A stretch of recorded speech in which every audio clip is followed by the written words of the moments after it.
Shalom saudara yang dikasih Tuhan dimanapun Anda berada. Kita jumpa lagi untuk belajar dan merenungkan firman Tuhan. Hari ini kita akan membahas ada 4 ayat. Masih berhubungan dengan Matius pasal 14. Kita akan membaca ayat 24 hingga ayat yang ke-27. Demikian bunyinya.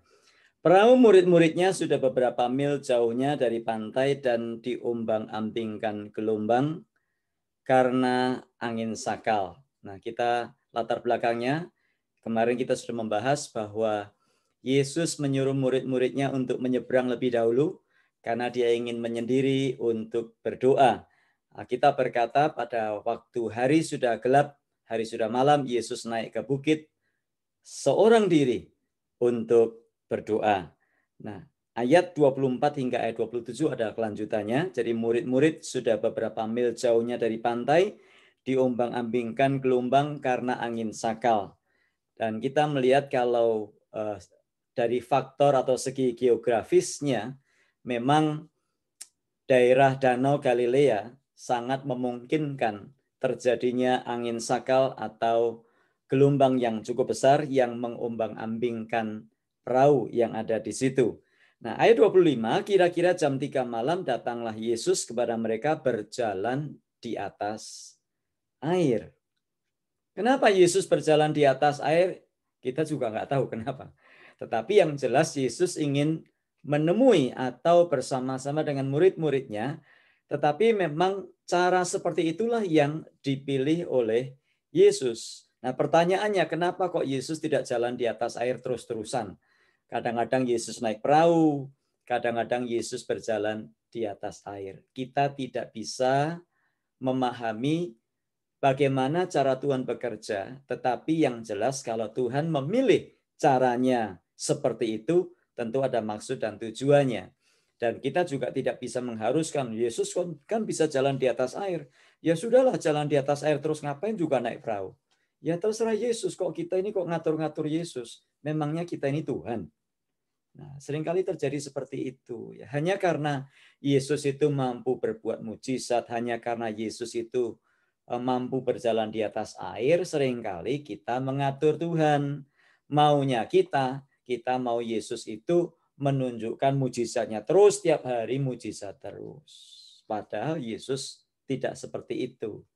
Ada waktunya dia melakukan mujizat, berjalan di atas air. Ada waktunya dia naik perahu. Ayat 26, ketika murid-muridnya melihat dia berjalan di atas air, mereka terkejut dan berseru, itu hantu. Bahasa Yunaninya fantasma esti.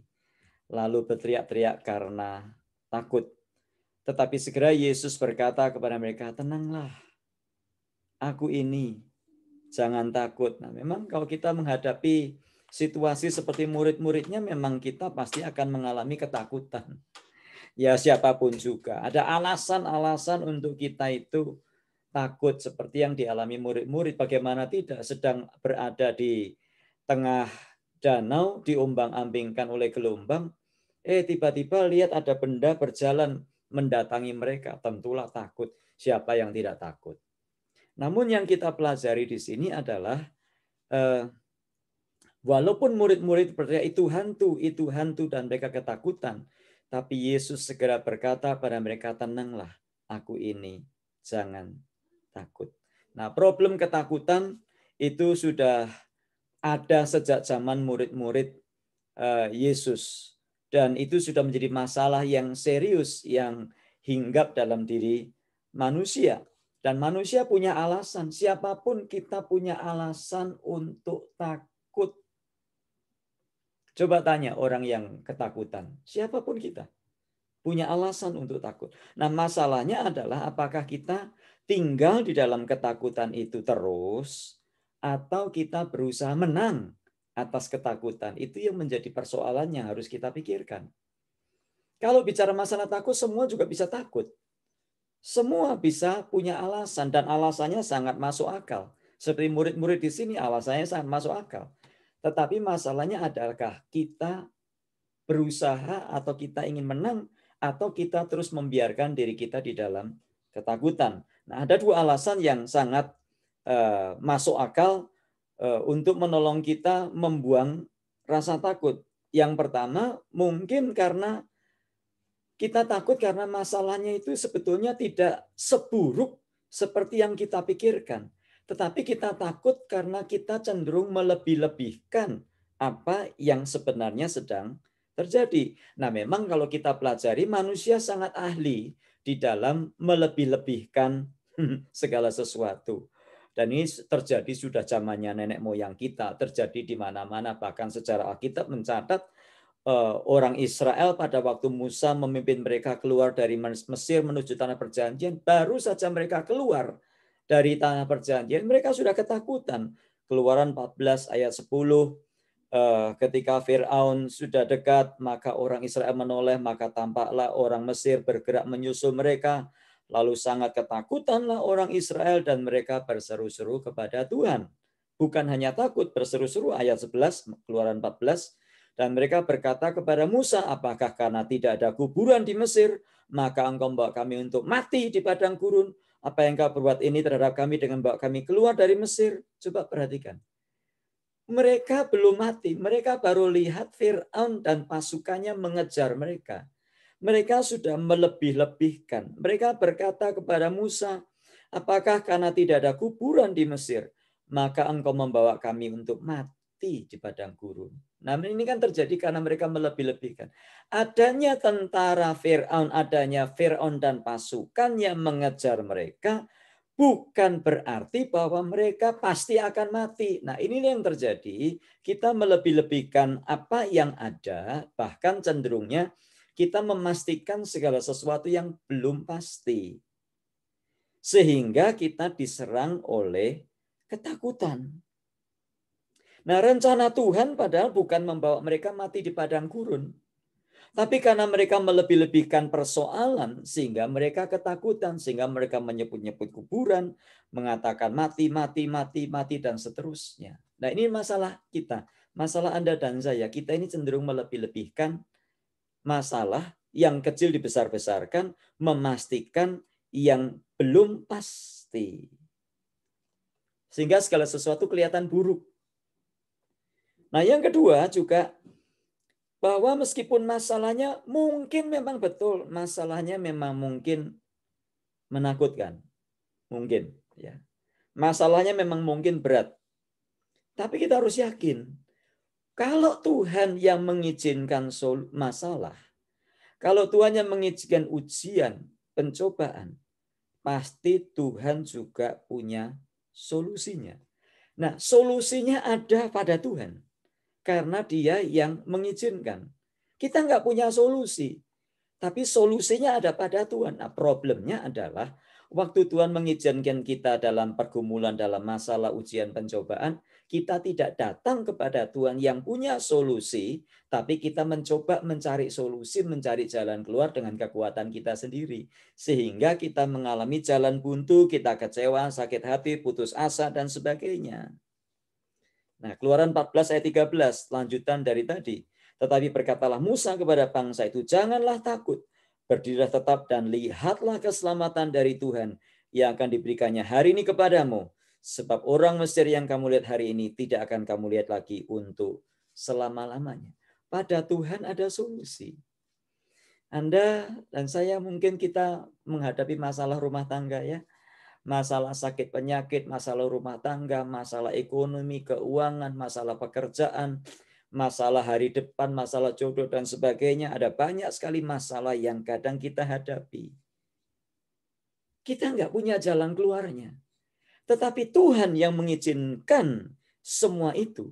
Padanya ada solusi, padanya ada jalan keluar. Kenapa kita tidak datang kepadanya, berharap kepadanya, memohon pertolongannya, membaca firman-Nya sehingga kita tahu apa yang harus kita lakukan.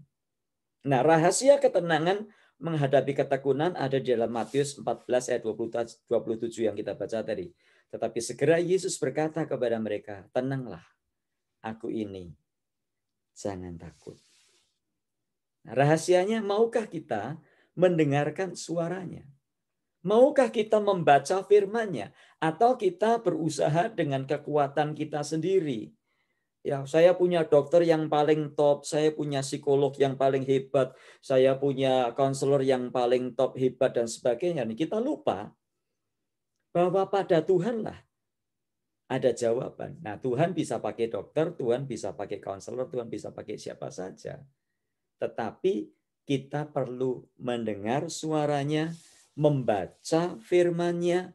Kita harus tahu siapa yang menyertai kita, dan kita harus membawa diri dan menyerahkannya ke dalam tangannya. Nah, sudah dikasih Tuhan, sudah berapa lama kita berusaha dan mencoba dengan kekuatan kita sendiri?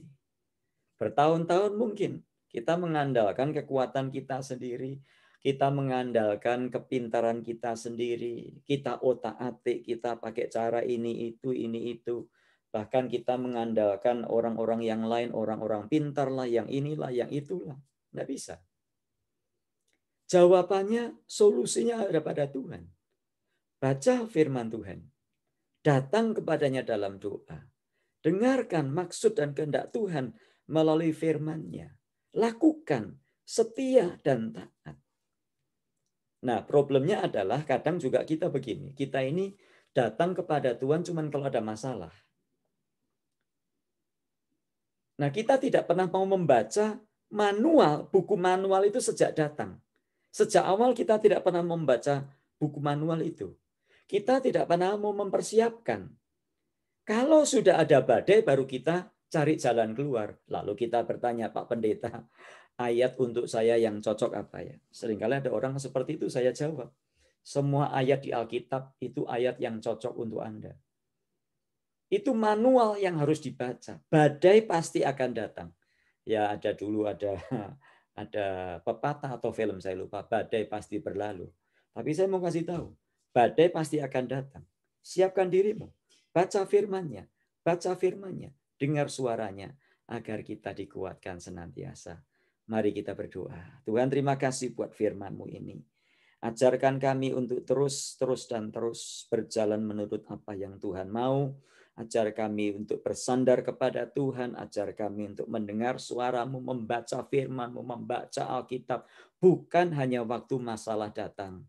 Tuhan, karena kami tahu kalau Tuhan izinkan kami ada masalah, Tuhan izinkan kami dalam pencobaan, dalam ujian, kami tahu Tuhan punya solusinya. Tolong kami untuk belajar taat, menjadi orang yang mendengar dan melakukan firman-Mu.